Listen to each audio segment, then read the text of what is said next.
Chers amis, Shabbat Shalom. Aujourd'hui, nous allons étudier la paracha de Korach. Qui est Korach?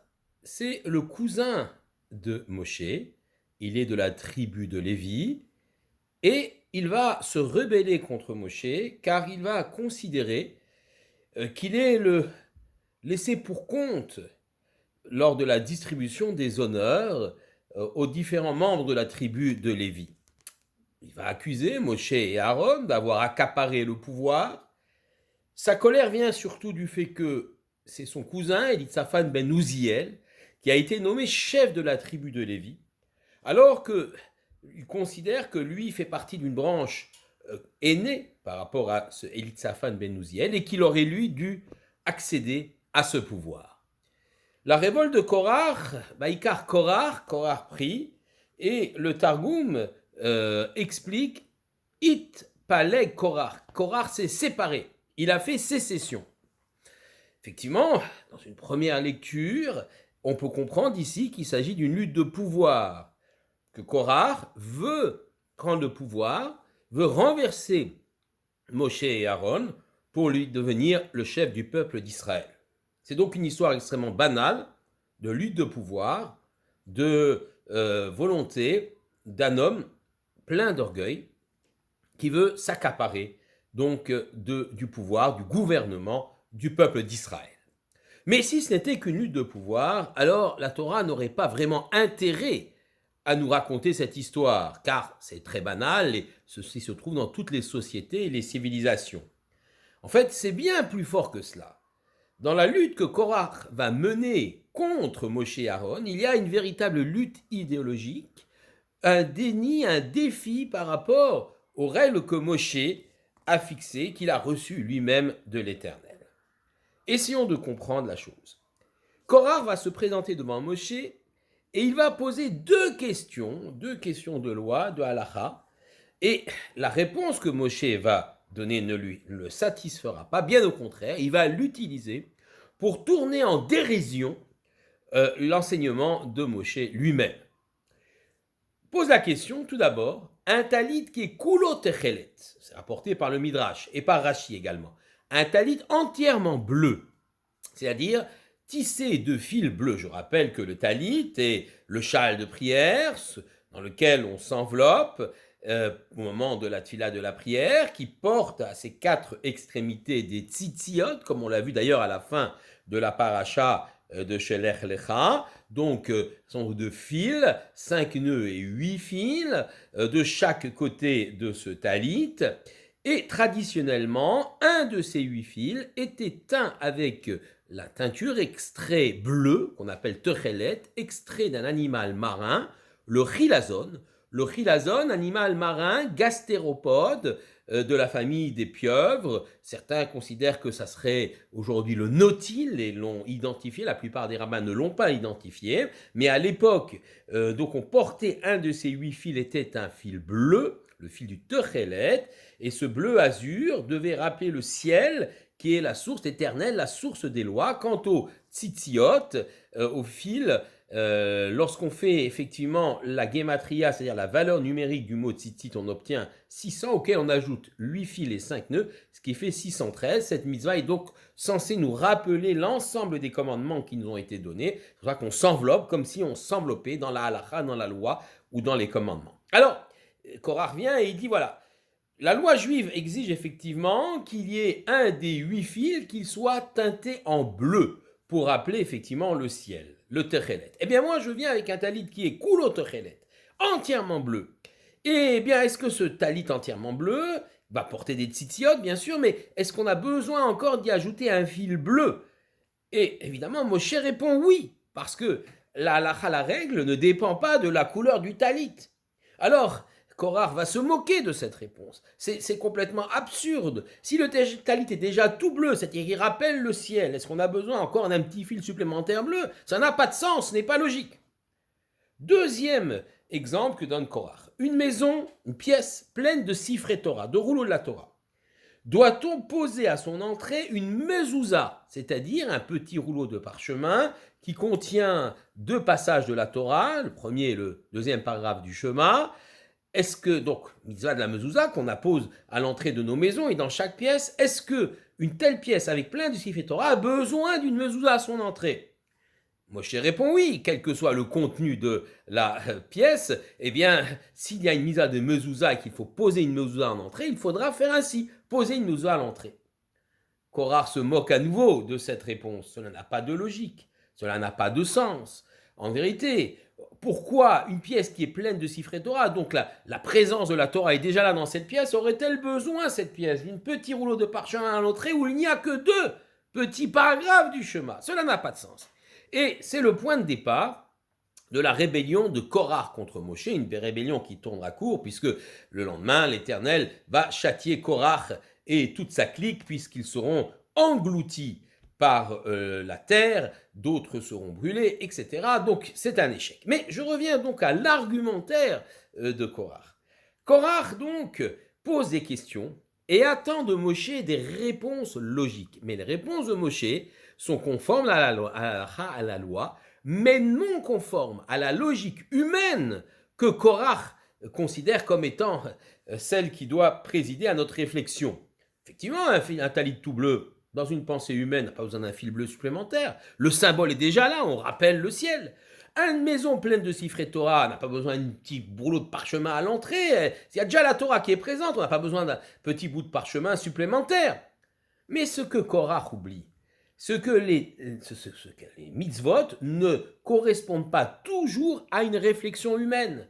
Les mitzvot sont issus de l'esprit divin, et même si parfois on a une approche, une compréhension logique et humaine des choses, eh bien, très souvent, on ne l'a pas. Très souvent, il faut travailler pour la retrouver. Parfois, on ne la comprend même pas, mais nous devons la vivre en tant que mitzvah d'Hachem, comme commandement d'Hachem.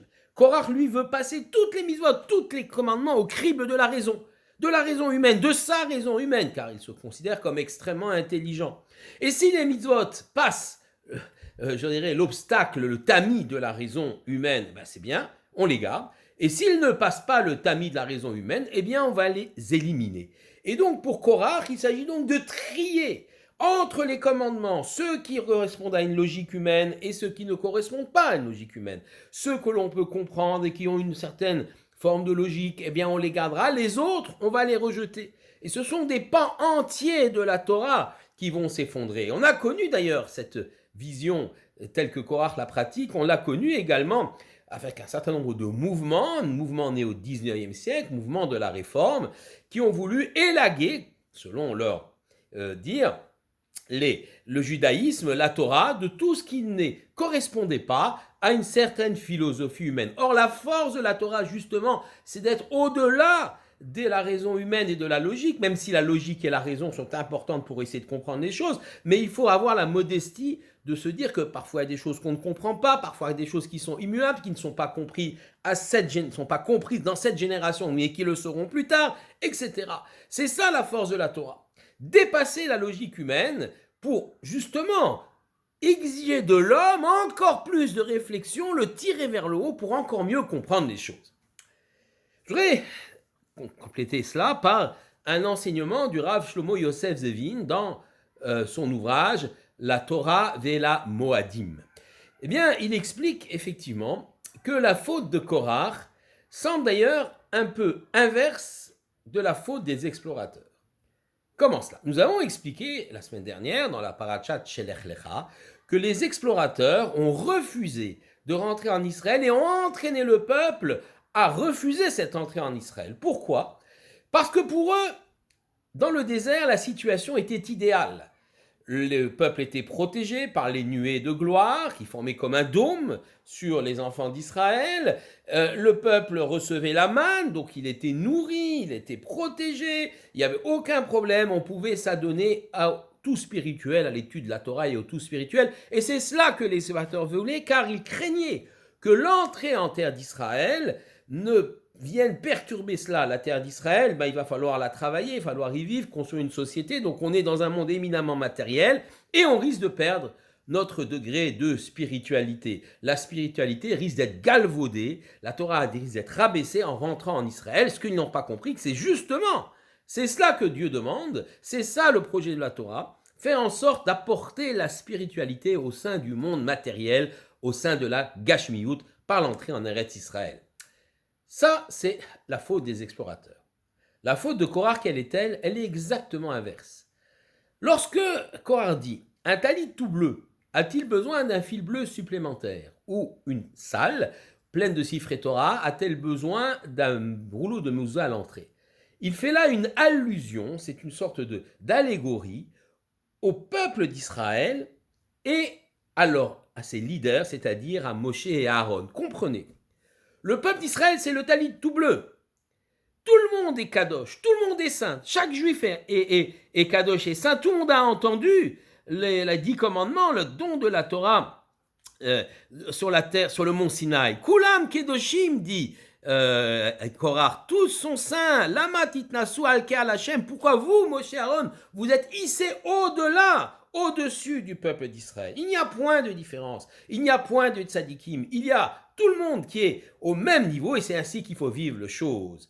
La même façon pour les rouleaux de la Torah et tout représente le peuple d'Israël, la mezouza représentait Moshe et Aaron. On a donc une sorte de populisme, si on peut dire, de démagogie consistant à dire tout le monde est saint, on n'a pas besoin de leader plus spirituel ou plus proche de Dieu, c'est vous qui vous êtes autoproclamés proche de l'Éternel, en fait nous sommes chacun proche de l'Éternel. Évidemment, au-delà de ce qui relève de la propagande, parce que Korach n'a pas l'intention, une fois qu'il sera au pouvoir, de le partager avec le peuple. Il a l'intention de reverser Moshe et Aaron pour lui avoir ce pouvoir. Mais la chose est bien commode et c'est une ficelle souvent utilisée par les démagos, les adeptes de la révolution. Nous, on parle au nom du peuple. Tout le peuple est saint. On n'a pas besoin de leaders, de gens qui vont nous diriger. On n'a pas besoin de Moshe et de Aaron, et il justifie alors sa volonté de renverser Moshe et Aaron, qui ont inventé ces lois parce qu'elles ne sont pas logiques, elles ne correspondent pas à la raison humaine. Il veut les renverser pour prendre leur place. Mais plus loin que cela, dit le Rav Zevin, il y a aussi, et c'est ça qui est intéressant, l'idée que finalement, le monde tel que Dieu l'a créé n'a pas besoin d'être modifié. Le gashmiyut, le matériel dans lequel nous vivons, n'a pas besoin d'être élevé, n'a pas besoin d'être modifié. On n'a pas besoin de leaders qui vont apporter une touche de spiritualité, qui vont élever le peuple vers le haut, comme le sont Moshe Aaron ou seront les tzadikim ou les rabbanim à l'avenir. Nous n'avons pas besoin de cela car nous n'avons pas besoin de progresser. Alors on est vraiment à l'inverse de la faute des explorateurs. Les explorateurs craignent qu'en descendant vers le matériel, on perde sa spiritualité. Lui, Korach et ses amis ne veulent pas élever le peuple au niveau de la spiritualité. Cela suffit. Comme nous sommes le talit tout bleu, c'est le monde qui est tout bleu, c'est donc tous les Bnei Israël qui sont déjà saints et qu'on n'a pas besoin de leur demander un effort supplémentaire pour se grandir ou pour s'élever. C'est tout le contraire de la volonté de la Torah, de la volonté de l'Éternel et de son messager, Moshe Rabbeinu. Donner des lois, donner des règles pour pouvoir faire en sorte que nous soyons plus humains, plus juifs, que nous soyons tirés vers le haut, que nous puissions nous grandir. Cela, Korach ne le veut pas. Alors il utilise cette démagogie, certes pour acquérir le pouvoir, mais aussi parce qu'il est persuadé, dans son orgueil démesuré, d'avoir atteint le summum de la connaissance et de la science, et il n'a pas besoin des mitzvot ou de choses spirituelles pour pouvoir le tirer vers le haut, et encore moins d'un leader au-dessus de lui pour le tirer vers le haut. La démagogie de Korach, évidemment, est extrêmement dangereuse. Là encore, comme pour l'épisode précédent des explorateurs, il va attirer avec lui bon nombre d'adeptes. Et il y en a un particulièrement qui s'appelle On Ben Pellet, qui va le suivre. Mais On Ben Pellet ne sera pas là le lendemain, le jour funeste où Korach et les siens vont disparaître dans les entrailles de la terre.